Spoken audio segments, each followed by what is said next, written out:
قانون فطرت، قانون شریعت، قانون ریاست۔ اسلامی قانون کا طر امتیاز یہ ہے، اسلامی قانون اللہ تعالیٰ کی بنائی ہوئی فطرت پر مبنی اسلامی قانون ہے۔ چنانچہ قرآن مجید نے اسلام کو قانون فطرت کا ترجمان قرار دیا ہے۔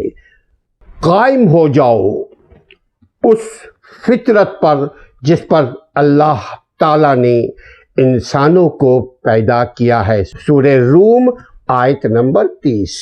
اللہ سبحانہ وتعالیٰ کیا فرماتا ہے؟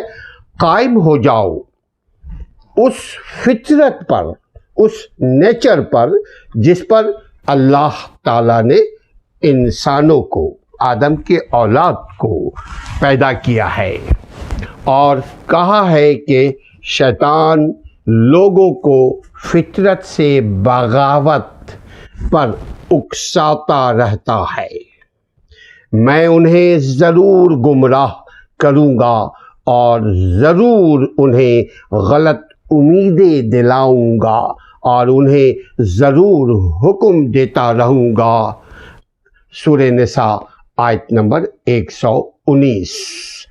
اور یہ بھی ایک حقیقت ہے کہ نظام فطرت پر قائم رہنے میں انسان کی بھلائی ہے، انسان کی عافیت ہے۔ نظام فطرت سے ہٹ جانے میں انسان کا نقصان اور نقصان ہی ہے۔ اللہ سبحانہ تعالیٰ نے جسم کو صاف کرنے کے لیے پانی پیدا کیا، پانی کا استعمال بتایا، ٹھنڈا کرنے کے لیے، اور جسم کے اندر کے ٹیمپریچر کو ٹھنڈا کرنے کے لیے اللہ نے پانی پیدا کیا ہے۔ انسان 4 چیزوں کا بنا ہوا ہے۔ انسان مٹی کا ہے یقیناً، لیکن مٹی کو جو ساندا گیا، جو اس کو گونا گیا، دیکھیے آگ، پانی، ہوا اور مٹی کو، ان تینوں چیزوں کو ملایا مٹی میں۔ اب آگ کو ٹھنڈا کرنے کے لیے پانی کا استعمال، اللہ نے پانی نازل فرمایا۔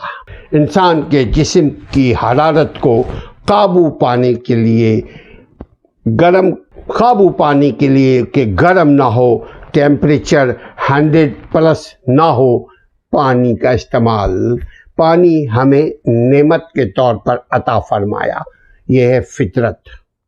نمبر 2، اللہ تعالیٰ نے جسم کو صاف کرنے اور ٹھنڈا کرنے کے لیے پانی پیدا کیا، اور نمبر 2، کسی چیز کو گرم کرنے اور پکانے کے لیے آگ پیدا کی گئی ہے۔ آپ روٹی پکانا چاہتے ہیں، آگ چاہیے۔ اب اگر کوئی شخص آگ میں نہانے لگے، شاور لینے لگے اور ٹھنڈے پانی پر کھانا پکانے لگے، تو کیا وہ اپنے مقصد کو حاصل کرنے میں کامیاب ہوگا؟ فطرت کا تقاضا یہ ہے، آگ کا کام ہے پکانا، پانی کا کام ہے بجھانا، ٹھنڈا کرنا۔ یہ ہے فطرت۔ کوئی اس کے خلاف جائے گا تو یقیناً نقصان ہی نقصان اٹھائے گا۔ اب اسلامی قانون کا دوسرا طر امتیاز یہ ہے کہ وہ اللہ تعالیٰ کی بنائی ہوئی فطرت پر مبنی ہے۔ چنانچہ قرآن مجید نے اسلام کو قانون فطرت کا ترجمان قرار دیا ہے، یعنی اللہ تعالیٰ کی بنائی ہوئی فطرت پر مبنی ہے یہ ہمارا زمانہ، ہمارا وقت۔ چنانچہ قرآن مجید فرقان حمید نے اسلام کو قانون فطرت کا ترجمان قرار دیا ہے۔ یہ اسلام جو ہے، دین جو آپ کے لیے چوز کیا گیا ہے، یہ ترجمان ہے فطرت کا۔ قائم ہو جاؤ، سبحانہ تعالیٰ کیا فرماتے ہیں؟